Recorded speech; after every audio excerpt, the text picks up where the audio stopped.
हमने पहले दिन से ही हम कह रहे हैं कि आपकी इस संबंध में डिमांड किया है। उन्होंने कहा इस पे चर्चा होनी चाहिए। हमने स्वीकार कर ली तो उन्होंने पैतरा बदला कि प्रधानमंत्री जी को आकर के जवाब देना चाहिए।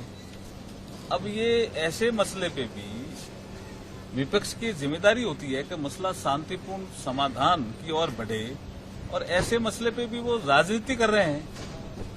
ऐसे मसले पे तो राजनीति नहीं करनी चाहिए। राजनीति के बहुत अवसर हैं जी, और आप चर्चा के लिए हम तैयार हैं।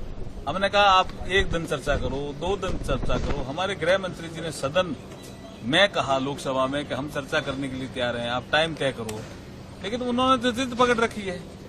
अब नो कॉन्फिडेंस मोशन और ले आए, तो उसके लिए भी स्पीकर साहब जब टाइम देंगे तब हम भी चर्चा के लिए तैयार हैं। दिल्ली ऑर्डिनेंस बिल सर्कुलेट हो गए हैं एमपीज के पास, क्या आज आने की उम्मीद है कि क्या इंट्रोड्यूस हो जाएगा? आज तो बिजनेस में लगे हुए हैं, वो आएंगे। जब बिजनेस में लगेगा तब बताएंगे। सर, एडवोकेट अमेंडमेंट बिल आज पेश होने वाला, क्या कहेंगे इस पर? एडवोकेट अमेंडमेंट बिल आज इंट्रोड्यूस होने वाला है राज्यसभा में।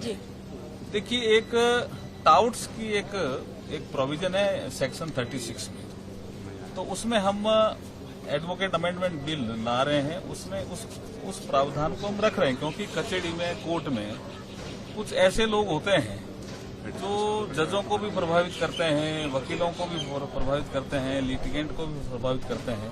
उनसे सावधान रहने की जरूरत है, तो वो बिल इंट्रोडक्शन के लिए आज लगा हुआ है। सर, अपोजिशन ये कह रहा है कि केंद्र सरकार और प्रधानमंत्री नरेंद्र मोदी मणिपुर के मामले में फेल हो गए। मैंने तो लोकसभा में पिछली बार पढ़ा कि सप्ताह में आएगा।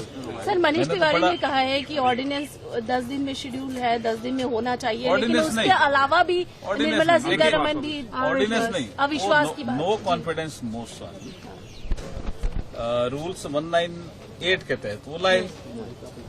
उसमें लिखा हुआ भी है कि 10 दिनों में स्पीकर साहब इसकी विभिन्न दलों से बात करके चर्चा की तिथि तय करेंगे।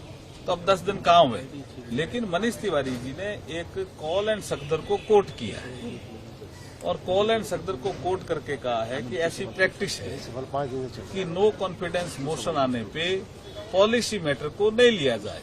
हमने पूछा भी कौन से पॉलिसी मैटर, उन्होंने कहा बिल भी पॉलिसी मैटर है। तो मैंने कहा सरकार अल्पमत में है क्या? अगर आपको लगता है सरकार अल्पमत में है और हम पॉलिसी मैटर लेकर के आ रहे हैं, तो आप अपना बहुमत सिद्ध करिए ना यहाँ लोकसभा में, उस बिल को गिरा दीजिए।